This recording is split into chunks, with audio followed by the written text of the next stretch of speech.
ಬೇಕಾದಷ್ಟು ಮಾಡ್ಕೊತಾರೆ.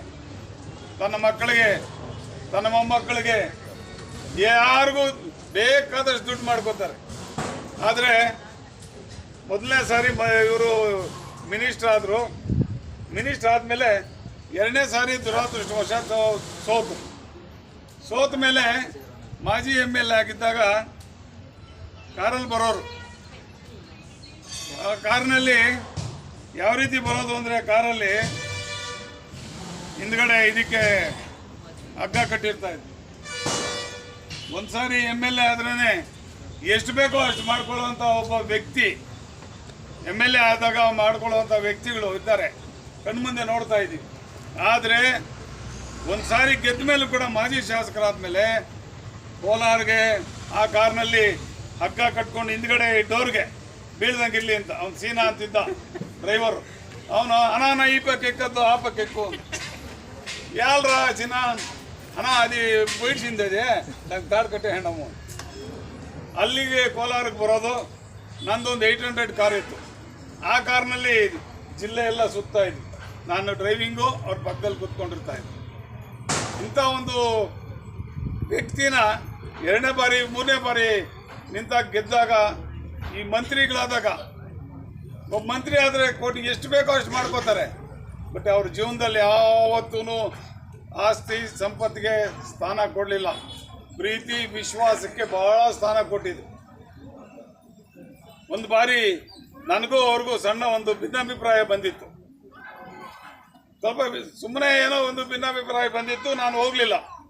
ಭಾಳಷ್ಟು ದಿವಸ ಜೋಡಿಗೆ ನಾನು ಬರಲಿಲ್ಲ. ಬರದೇ ಇರೋವಾಗ ನಮ್ಮ ಸಾಮೇಗೌಡರು ಮತ್ತು ರಘುಪತ್ ರೆಡ್ಡಿ ಅವರು, ಅಣ್ಣ ನೀನೇನಣ್ಣ ಇನ್ನೊಂದು ಸಾರಿ ಹೋಗು ಸಾಕು, ಎಪ್ಪನು ಸರಿ ಹೋಗ್ತಾನೆ.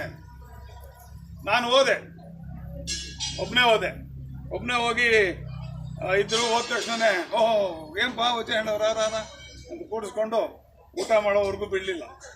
ಆಮೇಲೆ ಹೇಳಿದ್ರು, ಬೇರೆ ಏನೂ ಕಾರಣ ಇಲ್ಲ, ನನಗೆ ಸ್ವಲ್ಪ ಆರೋಗ್ಯದ ಸಮಸ್ಯೆ ಇತ್ತು, ಅದರಿಂದ ನಾನು ಇದು ಹೊರತು ಬೇರೆ ಯಾವುದೂ ಇಲ್ಲಪ್ಪ ಅಂತೇಳಿ ಹೇಳ್ದಂಥವ್ರು. ಅವರ ಧರ್ಮಪತ್ನಿ ಬಗ್ಗೆ ಹೇಳಬೇಕು ಅಂತಂದರೆ ನಿಜಕ್ಕೂ ಕೂಡ ಆ ಮನೆಯಲ್ಲಿ ಊಟ ಮಾಡಿದವರೇ ಇಲ್ಲ. ಒಂದು ಏನು ಅಂತಂದರೆ, ಯಾರನ್ನ ಬರಲಿ ಆಯಮ್ಮ ಧರ್ಮದೇವತೆ, ಅಂಥ ಒಂದು ಧರ್ಮದೇವತೆ, ಅಂಥ ನಮ್ಮ ಆಲಂಗೂರು ಶ್ರೀನಿವಾಸ್ ಅವರ ಧರ್ಮಪತ್ನಿ. ಒಂದು ಒಳ್ಳೆ ಮನೆತನ, ಒಂದು ಒಳ್ಳೆ ಜನಾನುರಾಗಿ, ಜನಗಳ ಮಧ್ಯದಲ್ಲಿ ಇರ್ತಕ್ಕಂಥವನು. ಯಾವತ್ತೂ ಕೂಡ ಒಂದು ನಾನು ಮಿನಿಸ್ಟ್ರು, ನಾನು ಇನ್ನೊಂದು ಅಂತ ಯಾವತ್ತೂ ತೋರಿಸ್ಕೊಂಡವರಲ್ಲ. ಸಾಮಾನ್ಯ ಜನರಲ್ಲಿ ಬೆರೀತಾ ಇದ್ರು. ಎಲ್ಲಿ ಇವತ್ತು ಕೂಡ ಕೊಡಗಿನಲ್ಲಿ ಹೋದರೆ ಉಸ್ತುವಾರಿ ಅವ್ರನ್ನ ನೆನೆಸ್ಕೋತಾರೆ. ಇಂಥ ಒಬ್ಬ ಧೀಮಂತ ವ್ಯಕ್ತಿ ನಮ್ಮ ಜೊತೆ ಇಲ್ಲ. ಬಹಳ ನೋವಾಗ್ತದೆ. ಈಗಿನ